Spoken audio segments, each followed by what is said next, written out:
नमस्कार बच्चों, कैसे हैं भाई आप सब।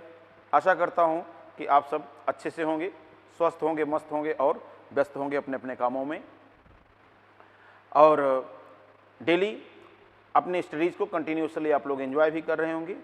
इसी सीखने और सिखाने की प्रक्रिया में मैं संतोष पांडे CLC सीकर से आपका स्वागत करता हूं। और आज के इस लेक्चर में हम लोग इवोल्यूशन से रिलेटेड जो मॉडर्न सिंथेटिक थियरी है, इसके कुछ और पॉइंट्स को आगे बढ़ाएंगे और उन्हें डिस्कस करेंगे, ठीक है ना। तो चलिए स्टार्ट कर लेते हैं, बिना कुछ डिले किए चीज़ों को शुरू कर लेते हैं। और आज के लेक्चर में एक पॉइंट हम लोगों ने जीन म्यूटेशन को डिस्कस कर लिया था। अब इसके बाद में हम लोग देखेंगे जीनी पुनर्संयोजन या जेनेटिक रिकॉम्बिनेशन। दूसरा फैक्टर हम लोग यहाँ पर डिस्कस करने वाले हैं। यहाँ पर देखेंगे जीनी पुनर्संयोजन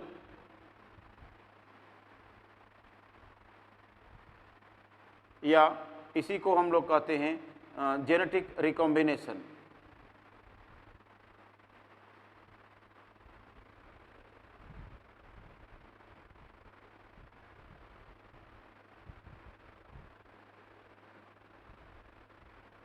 जी हाँ, सवाल उठता है कि जीनी पुनर्संयोजन क्या होता है। चलिए इसको हम लोग इस तरह से देख लेते हैं। मान लीजिए कोई एक सेल है और इस सेल का ए न्यूक्लियस है।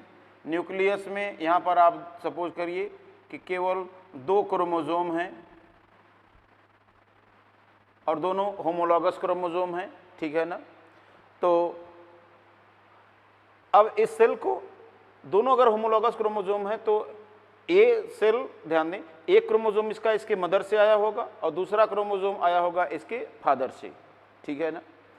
सवाल उठता है कि मान लीजिए क्रोमोसोम के इस विशेष स्थान पर एक जीन है जिसका नाम है कैपिटल ए। तो एक दूसरा जीन क्रोमोसोम के इसी सेम लोकेशन पर पाया जाएगा, जो या तो ए के रूप में होगा, कैपिटल ए के रूप में, या अगर ऐसा नहीं है तो मान लीजिए स्मॉल ए के रूप में है। अब सवाल उठता है कि इस गुणसूत्रों पर कुछ और भी जीन्स हो सकते हैं। तो जैसे मान लीजिए यहाँ पर है स्मॉल बी, यहाँ पर है स्मॉल सी और यहाँ पर है कैपिटल डी, इस तरह से। तो अलग अलग एलील के रूप में यहाँ पर उपस्थित हैं। तो इन्हीं दूसरे क्रोमोसोम के सिमिलर लोकेशन पर मान लीजिए स्मॉल बी है, स्मॉल सी है और स्मॉल डी है, ऐसा है। तो जरा सा सोचिए कि एक पर तो capital A, small B, small C और कैपिटल डी है, और दूसरे पर क्या है कि small A, small B, small C and small D है, इस तरह से। अब ध्यान दीजिए कि तो यह जो यहाँ पर एलील का कॉम्बिनेशन है या एलील का जो यहाँ पर ये समुच्चय है, ये क्या हो गया, ये हो गया capital A, small B, small B, small C और कैपिटल डी, स्मॉल डी। ऐसा एलील का संयोजन यहाँ पर है। तो यह इस कोशिका का जीनी संयोजन कहलाएगा। लेकिन मान लीजिए कि इस कोशिका के एलील्स में कोई भी एक एलील का परिवर्तन हो गया। मान लीजिए एक दूसरी कोशिका है जिसमें ऐसा ना हो करके कैपिटल ए हो गया, कैपिटल बी, स्मॉल बी हो गया, स्मॉल बी हो गया, स्मॉल सी हो गया, स्मॉल डी हो गया। तो देखिए जैसा जीनी संयोजन या एलीली संयोजन यहाँ है, क्या वैसा ही एलील का संयोजन दूसरे में है? नहीं। चेंज कहाँ आया?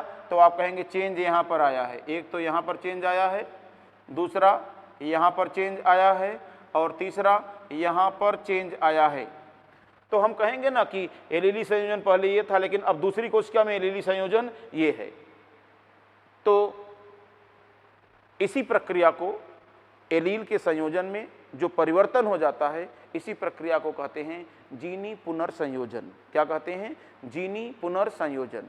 तो किसी भी जीवधारी या कोशिका के एलीली समुच्चय में या जीनी समुच्चय में होने वाले किसी भी परिवर्तन को क्या कहेंगे?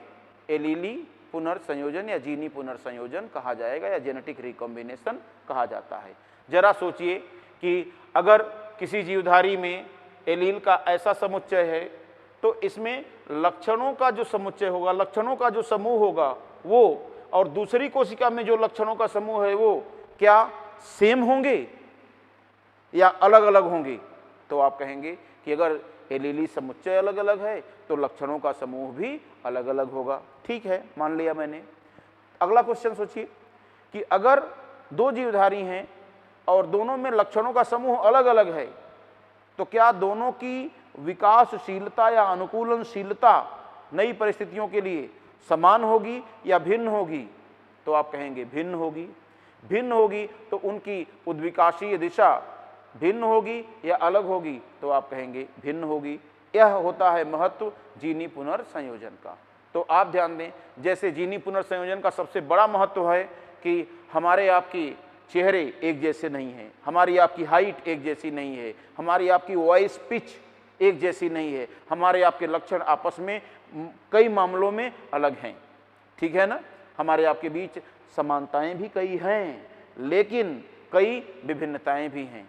तो विभिन्नताओं का एक समूह आप में है, वो विशिष्ट है, और जैसी जैसी विभिन्नताएं आप में हैं ठीक वैसी वैसी विभिन्नताएं दुनिया के किसी और जीवधारी में नहीं पाई जाएंगी, किसी और मनुष्य में नहीं पाई जाएंगी। और इसका एक ही कारण है, क्या?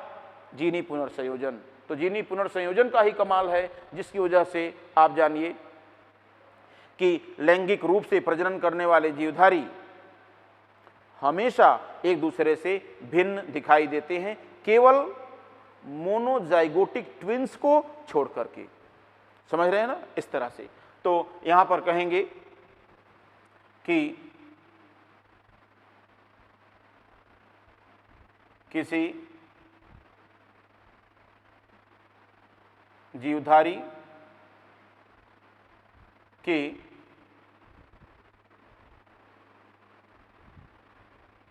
एलीली समुच्चय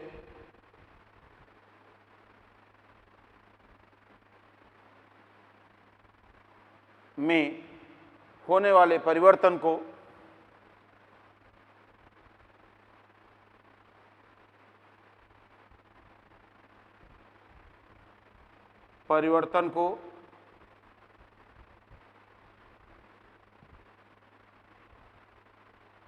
जीनी पुनर्संयोजन कहते हैं।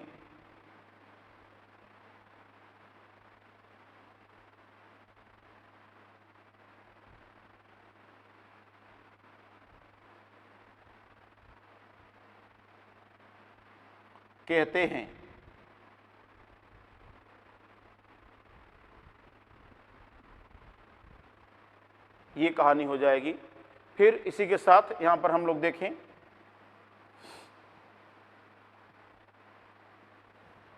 तो ये कहानी हो जाएगी। अगली कंडीशन हम लोग देखें तो यहां पर आप देखें, दूसरी कंडीशन क्या है कि लैंगिक प्रजनन करने वाले जीवधारियों में इसी प्रक्रिया के कारण हमेशा विभिन्नताओं के नए समुच्चय विकसित होते हैं। तो आप देखेंगे इसी प्रक्रिया के फलस्वरूप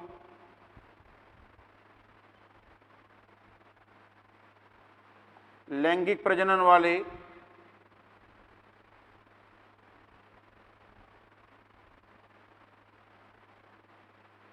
या लैंगिक प्रजनन से उत्पन्न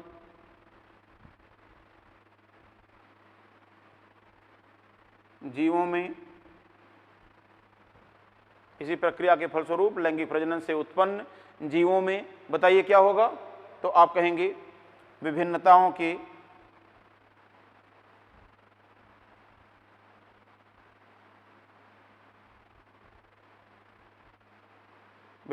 के नए समुच्चय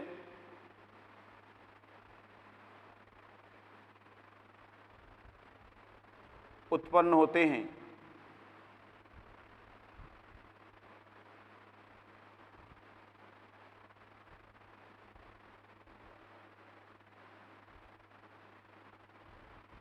ये हो गया, ठीक है ना। फिर इसी के साथ साथ यहाँ पर आप देखेंगे कि इसकी चर्चा अगर हम लोग करें तो यहाँ पर आप देखेंगे कि क्या कहानी होगी। तो यहाँ पर देख पाएंगे कि विभिन्नताओं के नए समुच्चय उत्पन्न हो रहे हैं, तो इसका महत्व क्या होगा फिर? होते हैं जिससे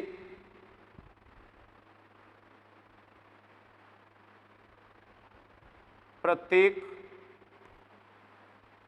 जीवधारी में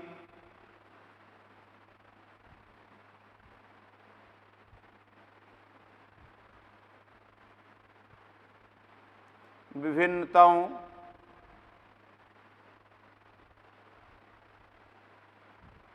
के नए समुच्चय के कारण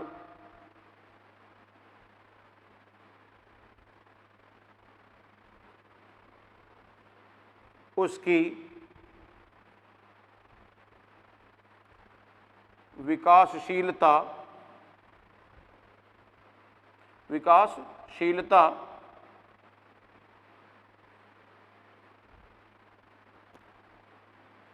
अपने आप में विशिष्ट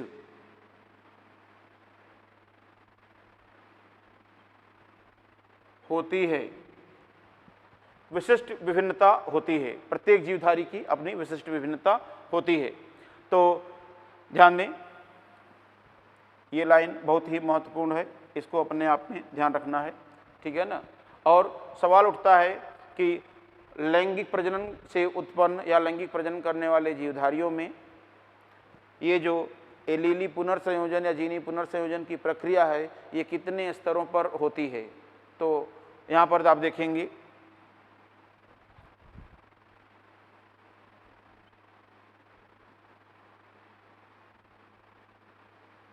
लैंगिक प्रजनन वाले जीवों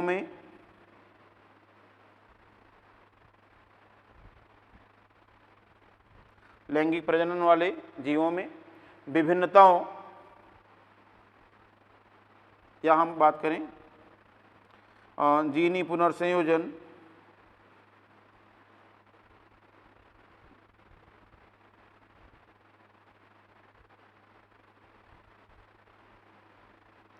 तीन स्तरों पर संपन्न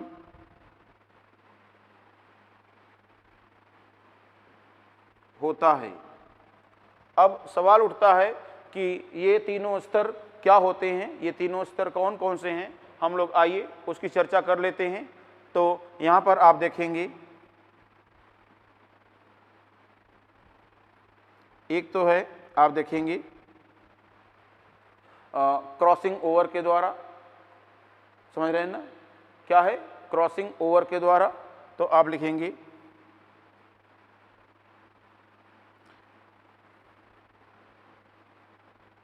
या हम हिंदी में बात करें जीन विनिमय के द्वारा। अब ये कब होता है क्रॉसिंग ओवर? तो आप जानते हैं during पैकिटीन phase of meiosis 1 of gametogenesis।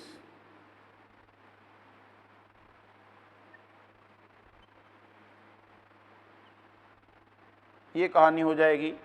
फिर इसी के साथ साथ हम लोग देखेंगे दूसरी कंडीशन। तो यहाँ पर आप देखें, यहाँ तो दूसरा क्या है? तो आप कहेंगे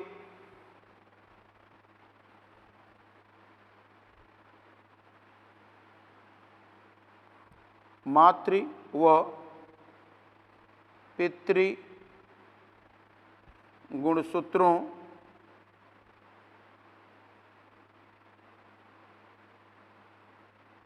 के यादृच्छिक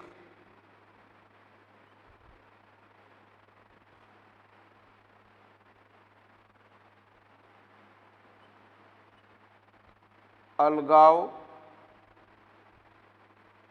यादृच्छिक अलगाव द्वारा। तो अब सवाल उठता है कि ये मातृ एवं पितृ गुणसूत्रों का जो यादृच्छिक अलगाव होता है, तो इसको थोड़ा सा मैं आपको समझाना चाहूँगा, ठीक है ना। कि जैसे मान लीजिए कि कोई सेल है ये, और इसमें क्या हो रहा है, इसमें मान लीजिए कि मेटाफेज 1 चल रही है, गैमेटोजेनेसिस के समय मेटाफेज 1 चल रही है। तो यहाँ पर आप देखिए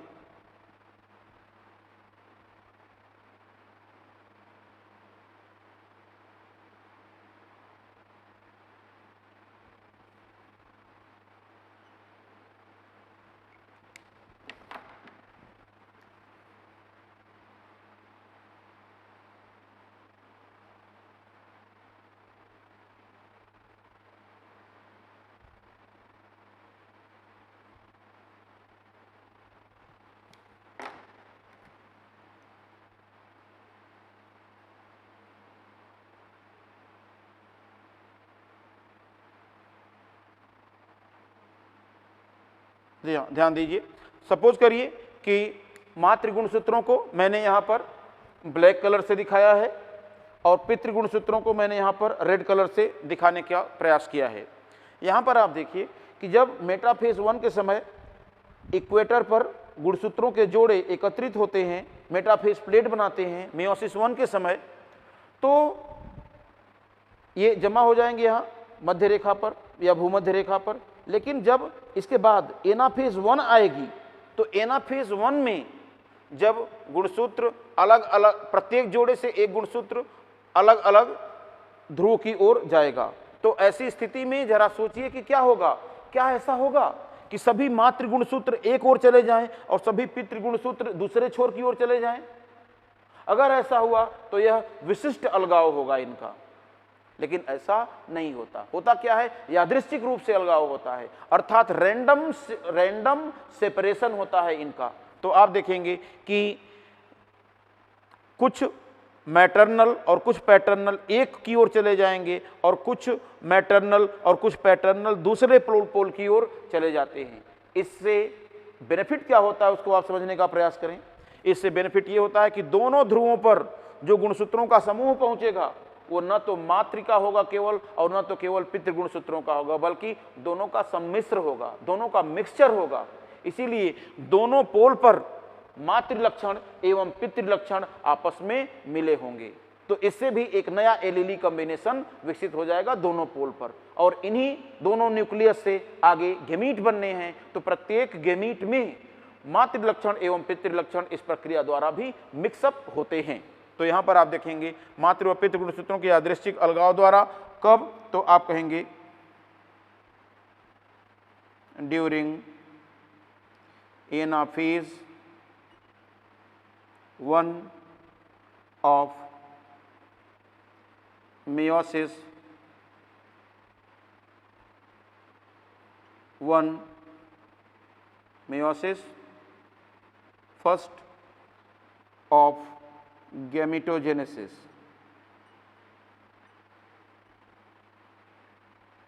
तो बच्चा यहाँ पर हम लोगों ने, मैंने आप लोगों को दो बातें बता दिया है, और तीसरा आप देखेंगे तो आप कहेंगे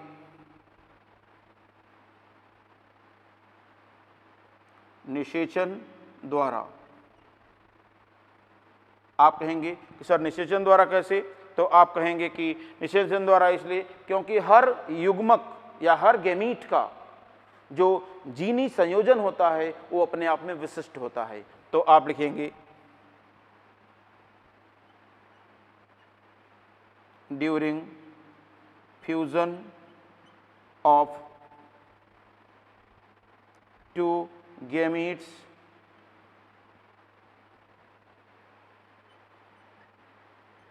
having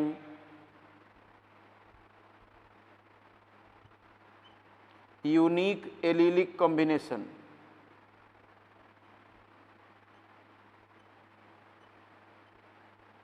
एलीलिक कॉम्बिनेशन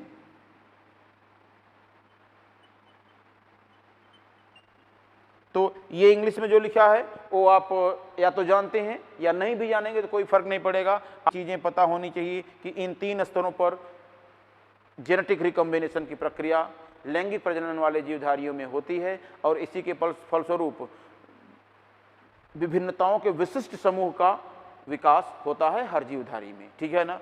तो इस तरह से आपने देख लिया इस एक नए फैक्टर को जिसका नाम हम लोगों ने लिया था क्या, जीनी पुनर्संयोजन। तो ठीक है, अब अगला पॉइंट हम लोग डिस्कस कर लेते हैं, नेक्स्ट पॉइंट की बात करेंगे।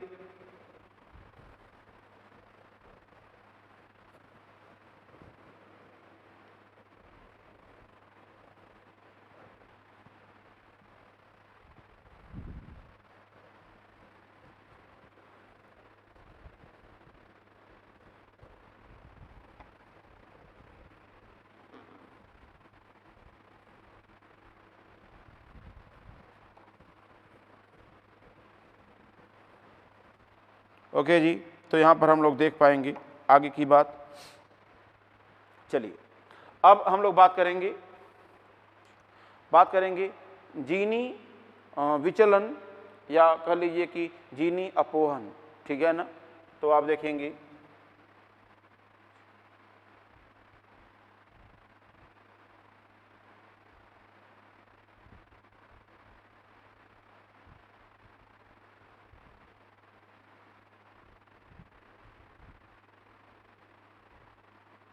जीनी अपवहन और इसे हम लोग कहेंगे जेनेटिक ड्रिफ्ट।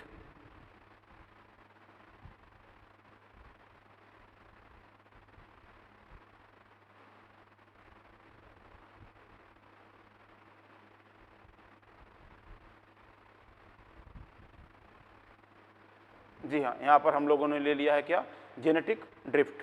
अब जेनेटिक ड्रिफ्ट की बात अगर हम लोग करें तो इसमें आप लोग देखेंगे कि क्या कहानी होगी, ठीक है ना। तो ये क्या चीज़ है इसको आप समझें। तो यहाँ पर हम सिंपल सी एक बात कहेंगे, जब किसी समष्टि की एलीली बारंबारता में संयोगवश कोई परिवर्तन हो जाता है तो संयोगवश होने वाले इस परिवर्तन को जीनी अपवहन या जेनेटिक ड्रिफ्ट कहते हैं। फिर से ध्यान दें कि किसी समष्टि में उसकी एलीली बारंबारता किसी संयोगवश घटना के कारण अगर परिवर्तित हो रही, संयोगवश परिवर्तन हो रहा है उसमें, तो ऐसे संयोगवश होने वाले एलील फ्रीक्वेंसी के चेंज को कहा जाएगा जीनी विचलन या जीनी अपवहन। तो इसको इस तरह से आप देखेंगे, तो सिंपली आप देखेंगे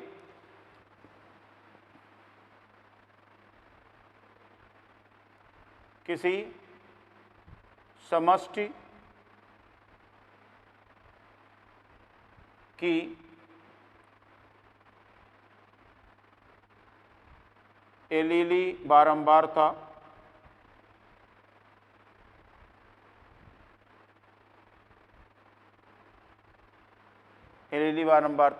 या जीनी आवृत्ति में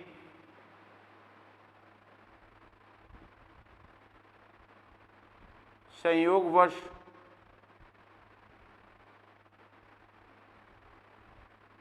होने वाले परिवर्तन को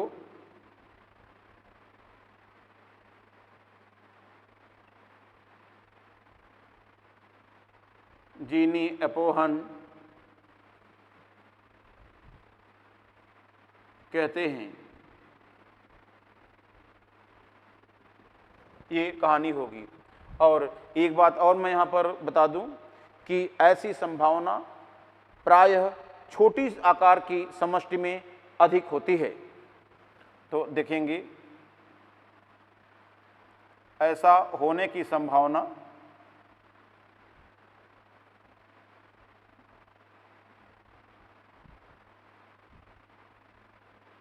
प्रायः छोटे आकार की समष्टि में या छोटी समष्टि में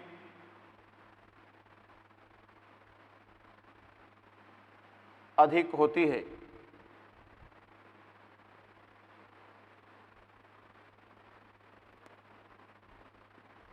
ये कहानी आपने देख लिया। इस तरह से आपने इन चीज़ों को समझा। अब सवाल उठता है कि कैसे कैसे हम माने कि ऐसे हो सकता होगा, किसी छोटी समष्टि में एलीली बारंबारता परिवर्तित हो जाती होगी बाई चांस, इसको हम कैसे समझें? तो इसे समझने के लिए हम लोग देख सकते हैं। तो आप देखेंगे इसे निम्नलिखित दो प्रक्रियाओं या दो प्रभावों द्वारा समझा जा सकता है।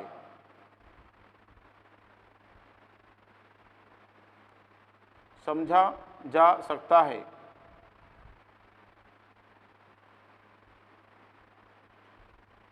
अब सवाल उठता है कि ये दो प्रभाव कौन हैं? तो इसको हम लोग देखेंगे। नंबर 1 यहां पर हम लोग लिखें। नंबर 1 बोतल ग्रीवा प्रभाव।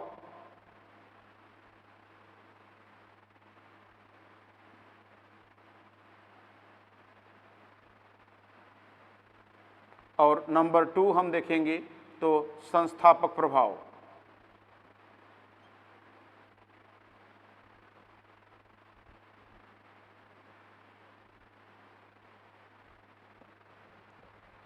बोतल ग्रीवा प्रभाव या संस्थापक प्रभाव, ये दो चीज़ों को हम लोग यहाँ पर देख सकते हैं और आसानी से समझ सकते हैं। सवाल उठता है कि ये प्रभाव क्या होते हैं, आइए इसे समझने की कोशिश करते हैं। तो यहाँ पर आप देखेंगे ये थर्ड पॉइंट आ जाएगा ना जी। तो इसे हम लोग ए एंड बी कर सकते हैं इस तरह से। अब ए हम लोग देखें तो ये है बोतल ग्रीवा प्रभाव, या इसे आप कह सकते हैं बॉटल नेक इफेक्ट। तो यहाँ हम लोग देख पाएंगे इस चीज़ को, बॉटल नेक इफेक्ट। अब सवाल ये उठता है ना कि बॉटल नेक इफेक्ट क्या होता है, आइए देखते हैं, समझने का प्रयास करें। तो ध्यान दीजिए,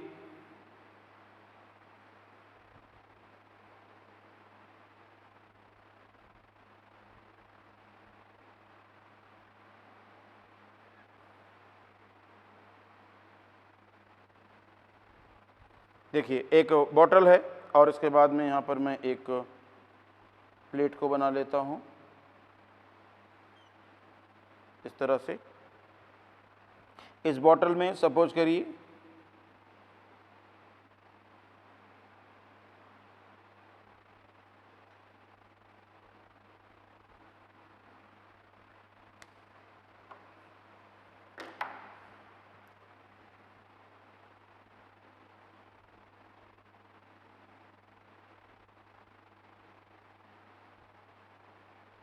देखिए इस बॉटल में ब्लैक कलर की 7 बॉल को मैंने रखा है और यहाँ पर आप देखेंगे कि रेड कलर की भी 7 बॉल को हमने रखा है, ठीक है ना। तो यहाँ पर आप देखेंगे इसे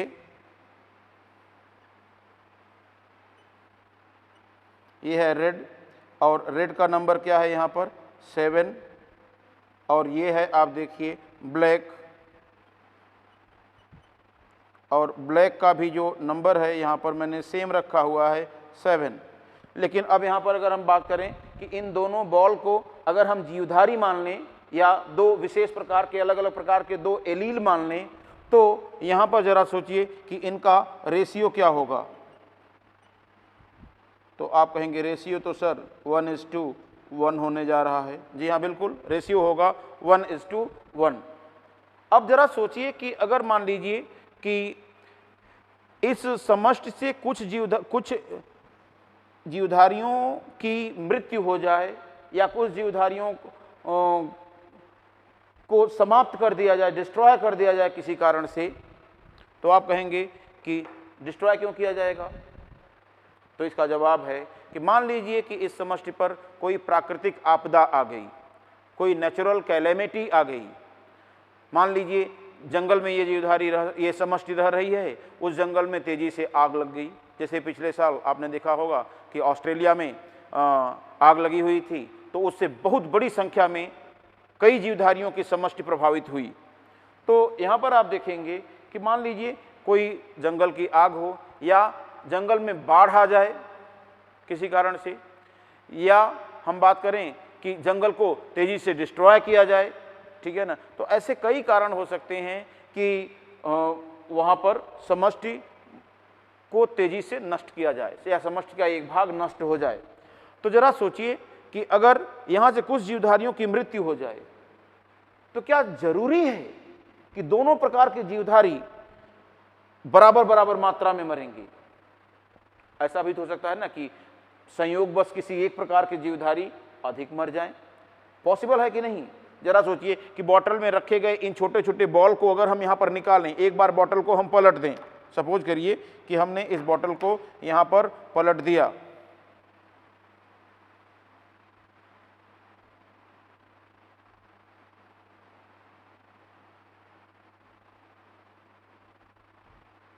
इस तरह से इस बॉटल को हमने पलट दिया, तो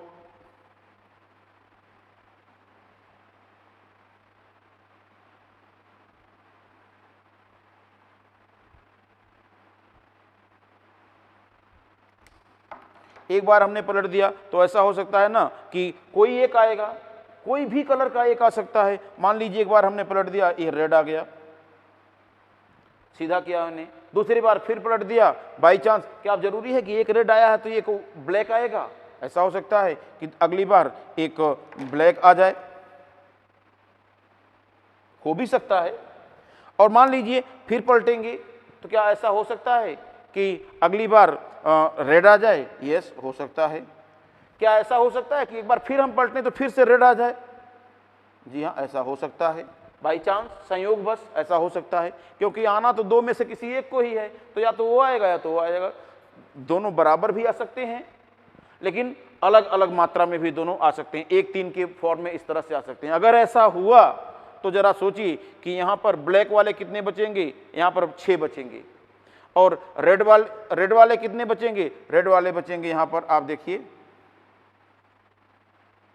4 बचेंगे। देख रहे हैं ना? तो यहाँ पर आप देखिए कि अब हम बात करें कि यहाँ पर कौन सी घटना हो रही है। तो यहाँ पर आप देखिए कि यहाँ से यहाँ में क्या हो रही है, तो आप कहेंगे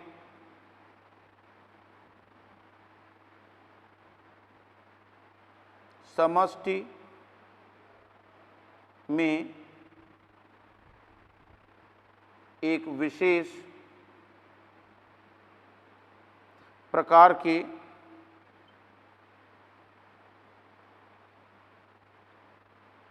जीवों की अधिक मृत्यु। अगर ऐसा हुआ तो आप यहाँ पर देखिए, यहाँ पर बात करेंगे कि हम लोगों ने ब्लैक कितना है, तो आप कहेंगे 6। और आप देखिए बच्चों कि ये रेड यहाँ पर कितना है, तो रेड आप कहेंगे यहाँ पर बच गया 4। और यहाँ पर फिर रेशियो क्या होगा, इस बची हुई समष्टि में रेशियो क्या होगा, तो रेशियो आप देखेंगे ये हो जाएगा क्या, तो ये हो जाएगा देखिए 6 और ये है 4, अर्थात हम बात करेंगे 3:2। ऐसा रेशियो आपको देखने को मिलेगा। तो देखिए कि दोनों तरह के जीवधारियों या दोनों तरह के एलील का जो फ्रीक्वेंसी थी वहाँ और यहाँ, दोनों में परिवर्तन हुआ या नहीं? परिवर्तन हो गया। अच्छा, एक बात और देखिए कि इसे एक एग्जाम्पल के द्वारा हम लोग और समझ सकते हैं। कैसे? आइए देखते हैं। सपोज करिए कि एक समष्टि है ये, और इस समष्टि में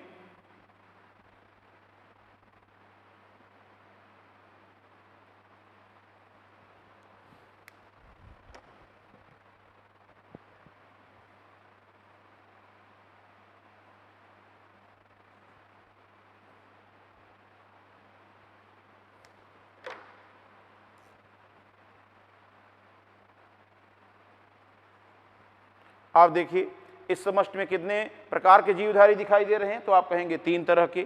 तो 3 तरह के जीवधारी हैं यहाँ पर। तो आप देखिए कि कहानी ये हो रही है,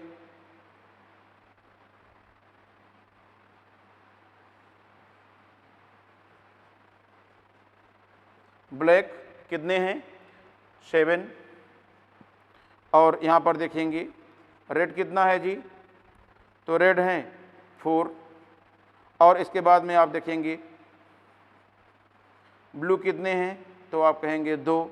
तो अब आप कहेंगे कि यहाँ पर जो रेशियो क्या है इन तीनों का, तो इन तीनों का जो रेशियो है आपको मैं बताऊं कि ये है, देखिए कितना, तो 7:4:2 ही आ जाएगा। तो आप देखेंगे 7:4:2 ऐसा रेशियो यहाँ पर आपको दिखाया गया है। लेकिन अब अगर मैं कहूँ कि इस समष्टि में मान लीजिए एक जंगल है और यहाँ पर आग लग गई जिससे जंगल का एक हिस्सा नष्ट हो गया, तो आप देखेंगे मान लीजिए जंगल में आग लगी और ये हिस्सा नष्ट हो गया, ये हो गया। तो अब आगे समष्टि में हमारे पास बच क्या रहा है, तो आप देखेंगे, देखिए मैं बात कर रहा हूं किसी प्राकृतिक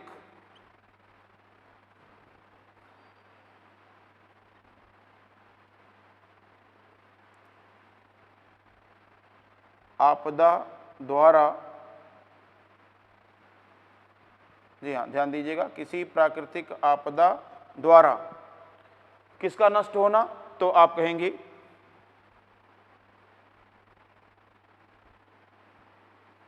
समष्टि के एक भाग का नष्ट होना। अब देखिए समष्टि में बचा क्या यहाँ पर, तो यहाँ पर हम बात करेंगे बच्चों कि समष्टि में हमारे पास क्या बच रहा है, तो आप देखेंगे 5 बच रहे हैं ब्लैक कलर के और 2 बच रहे हैं यहाँ पर रेड कलर के इंडिविजुअल्स, ये बच रहे हैं। तो यहाँ पर अब मैं बात करने जा रहा हूँ कि देखिए ये है ब्लैक 5 और ये है रेड कितना 2, और जो रेशियो होगा ये रेशियो होने वाला है क्या, तो आप कहेंगे 5:2। तो देखिए क्या सिर्फ रेशियो परिवर्तित हो रहा है, क्या सिर्फ अनुपात परिवर्तित हो रहा है एलील्स का, या एलील्स कितने प्रकार के हैं ये बात भी परिवर्तित हो सकती है। तो आप ध्यान दें, यहां पर एलील 3 प्रकार के थे, लेकिन यहां पर एलील कितने प्रकार के हैं, 2 प्रकार के। तो जरा सोचिए कि जीनी एलीली आवृत्ति में परिवर्तन हुआ या एलीली विविधता में भी, या जीनी विविधता का भी परिवर्तन दिखाई दे रहा है, तो आप कहेंगे कि सर दोनों दिखाई दे रहा है। यहाँ जो एलील्स 3 टाइप के थे, अब वहां पर एलील कितने प्रकार के बचे हैं, केवल 2 प्रकार की। तो अगर ऐसा होता है तो इसे क्या कहेंगे, बॉटलनेक इफेक्ट कहते हैं। कैसे लिखेंगे इसको हम लोग, देखिए बहुत सिंपल सरल शब्दों का यूज करते हुए हम दिखाने का प्रयास करेंगे। तो आप लिखेंगे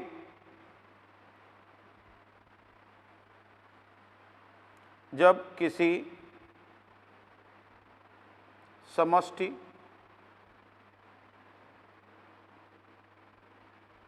में प्राकृतिक आपदा आवश्यक है, नेचुरल कैलेमिटी बहुत जरूरी शब्द है, इस पर ध्यान दीजिएगा। आपदा के कारण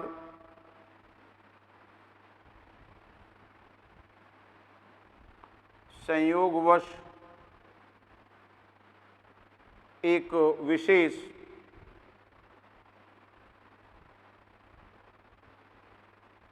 प्रकार के जीवों की मृत्यु अन्य की तुलना में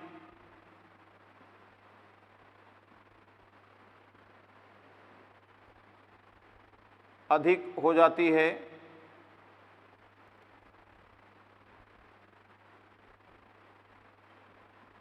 अधिक हो जाती है तो इससे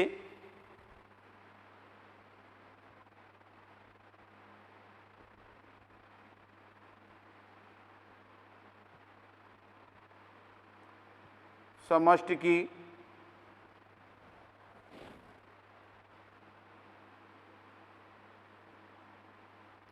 जीनी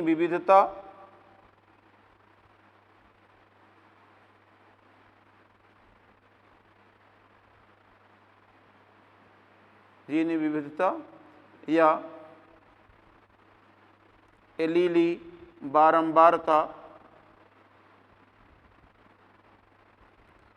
बारंबारता में होने वाले परिवर्तन को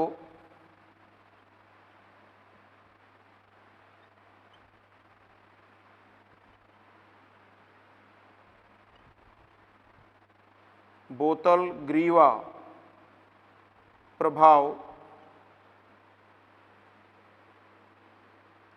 कहते हैं।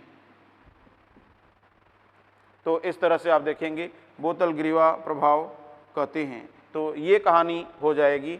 अब ध्यान देना है आपको, क्या चेंज क्या हो रहा है, जीनी विविधता या एलीली बारंबारता दोनों चेंज हो सकती हैं, दोनों में से कोई एक चेंज हो सकता है, तो इसे बोतल ग्रीवा प्रभाव कहेंगे। लेकिन याद रखें ये होता हमेशा संयोगवश है और प्राकृतिक आपदा के फलस्वरूप किसी विशेष प्रकार के जीवधारियों की अधिक मृत्यु होने की कारण ऐसा संभव हो पाता है।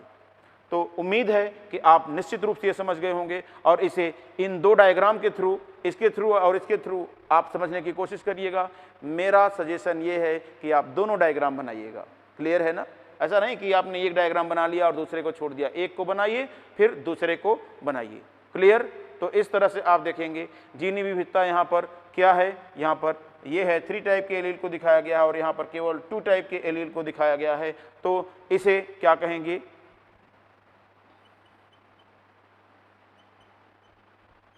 बोतल ग्रीवा प्रभाव, ये आप यहाँ पर दिखा सकते हैं, ये आप इसे ऐसे कह सकते हैं। तो इन चीज़ों को दोनों ही डायग्राम आप बनाइए, बेहतर रहेगा। क्लियर? आइए अगले टॉपिक को डिस्कस करते हैं जो है संस्थापक प्रभाव या फाउंडर्स इफेक्ट।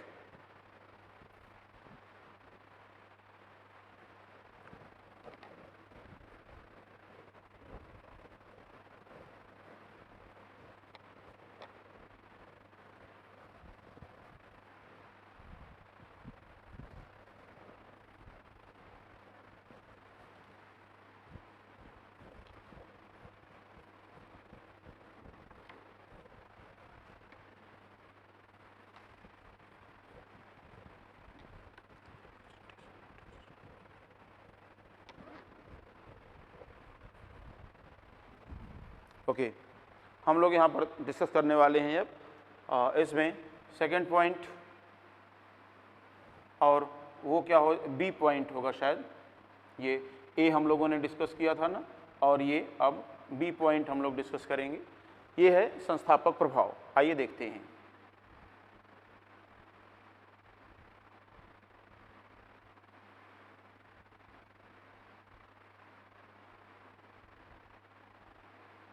जी हाँ, या इसे कहेंगे फाउंडर इफेक्ट।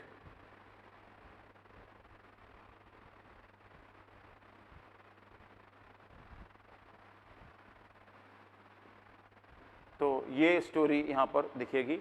आइए समझने का प्रयास करते हैं, क्या कंडीशन होगी, क्या कहानी होगी, उसको हम लोग देखें। तो सिंपली यहाँ पर आप ध्यान दीजिए, मान लीजिए कोई समष्टि एक जगह पर रह रही है ऐसे, और यहाँ पर हम लोग देखें कि इसमें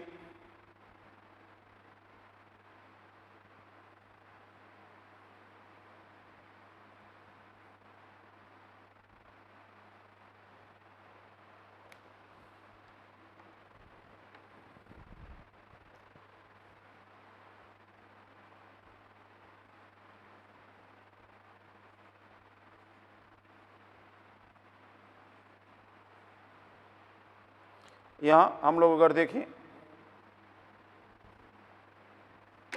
तो सपोज करिए कि एक पॉपुलेशन की बात हम लोग यहाँ पर कर रहे हैं और यहाँ पर हम लोगों ने कहा है कि ये हो गया ब्लैक।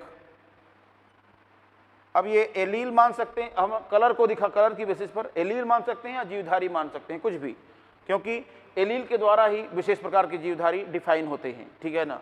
तो यहाँ पर आप देखेंगे तो ये हो जाएगा, कितने हैं देख लेते हैं एक बार, 1 2 3 4 5 6 7, तो यहाँ पर आप देखेंगे ये हैं 7।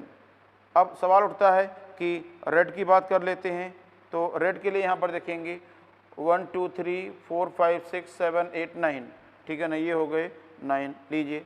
तो हमने कहा कि रेशियो क्या है, यहाँ पर आप देखेंगे ये है 7:9, ठीक है ना। अब सवाल उठता है कि यहाँ पर मान लीजिए यहाँ पर इन जीवधारियों को सरवाइव करने में दिक्कत होने लगी, कंपटीशन अधिक बढ़ गया है, ठीक है ना, आपस में अधिक compete कर पा रहे हैं क्योंकि रिसोर्सेज की कमी हो रही है। तो इससे बचने के लिए कुछ जीवधारी, सपोज करिए कि एक नया प्लेस है, कोई न्यू प्लेस है, और इस न्यू प्लेस पर जहां पर कोई भी मेंबर, इस पॉपुलेशन का कोई भी सदस्य यहां पर नहीं है, इस स्पीसीज का कोई सदस्य यहां पर नहीं है, तो इनके लिए क्या हो गया, मान लीजिए ये यहां से चले गए दूसरे प्लेस की ओर, सपोज करिए ये कुछ मेंबर चले गए यहां पर, ठीक है ना। तो अब यहां पर आप देखेंगे ये गए तो कितने 3 मेंबर्स आ गए। तो इनिशियल फॉर्म में सबसे पहले अगर ये 3 पहुंचते हैं तो यहां पर एक न्यू समष्टि, नई समष्टि बनाएंगे, न्यू पॉपुलेशन बनाएंगे। तो यहां पर इनको हम क्या बोलेंगे, इन्हें कहा जाएगा, यहां पर अब देखिए इसको हम बोल रहे हैं क्या, न्यू पॉपुलेशन। ये है न्यू प्लेस, और ये तीनों को हमने कह दिया यहां पर, आप ध्यान दीजिए क्या,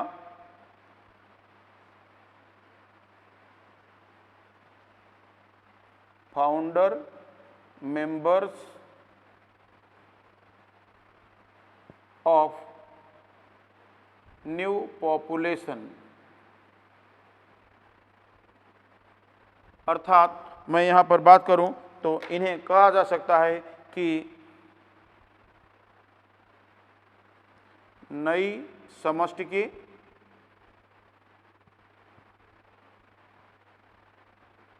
संस्थापक सदस्य। तो जरा सोचिए कि अब इन्होंने एक नई समष्टि की स्थापना की, तो अब आने वाली, आगे वाली पीढ़ियों में आप देखेंगे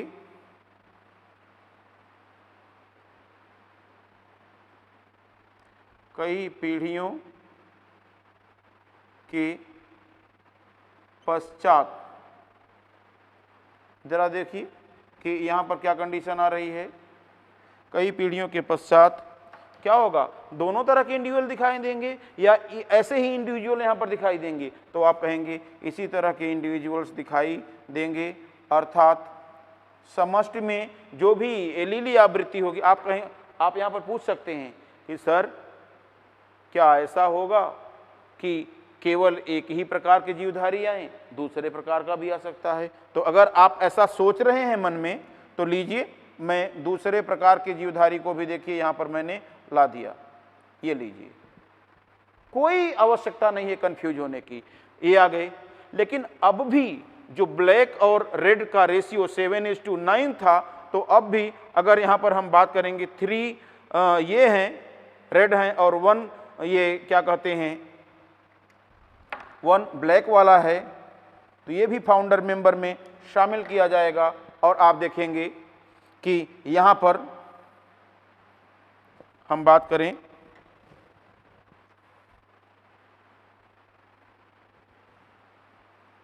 अगर ऐसा हुआ कई जनरेशन के बाद हमें ऐसा दिखाई दे सकता है। तो यहाँ पर देखिए क्या दिखाई दे रहा है, 3:1 का रेशियो था, तो इसी के अनुसार आने वाली कई पीढ़ियों के बाद भी समष्टि में रेशियो वही होगा। यहाँ पर आप देखेंगे ये हो गए, पहले तो हम देखेंगे ब्लैक को लेंगे, ब्लैक, और फिर इसके बाद में हम लेंगे ये हैं 2 और ये हैं रेड, और इसको हम लेंगे 6। तो जो रेशियो होने वाला है यहाँ पर ये क्या होने वाला है, तो आप कहेंगे ये हो गया 1:3। ऐसा क्यों हुआ? क्योंकि यहाँ पर भी आप देखेंगे कि जो ब्लैक था वो था 1 और रेड थे कितने 3, और यहाँ पर जो रेशियो था इन दोनों का, ये रेशियो था 1:3।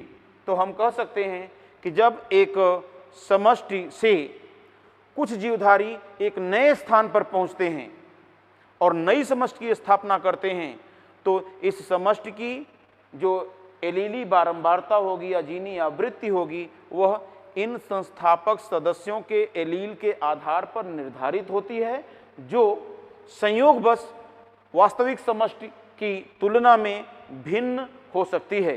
अगर ऐसा हुआ तो इसे संस्थापक प्रभाव कहा जाएगा। तो यहाँ पर आप कहेंगे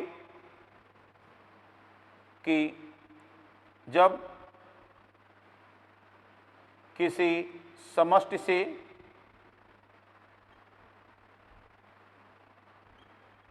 कुछ जीव या कुछ जीवधारी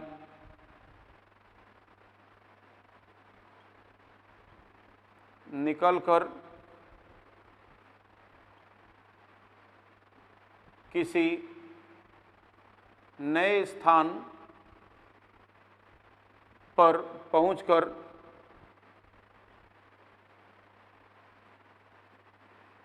नई समष्टि की स्थापना करते हैं,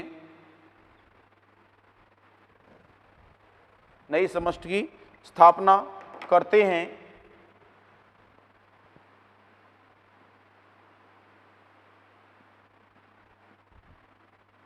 तो इस नई समष्टि की एलीली बारंबारता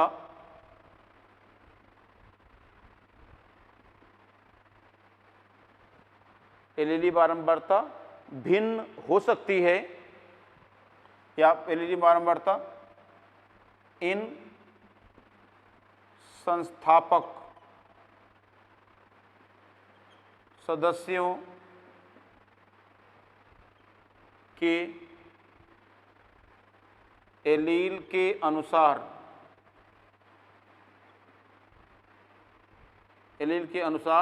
निर्धारित होती है,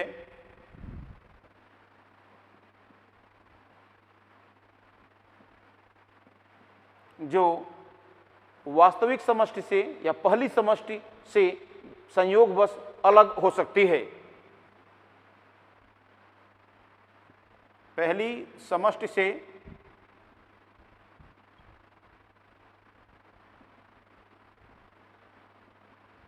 संयोगवश भिन्न हो सकती है।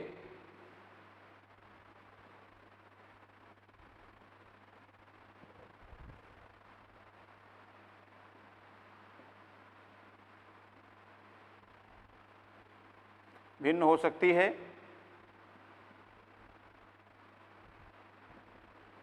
अतः इसे संस्थापक प्रभाव कहते हैं।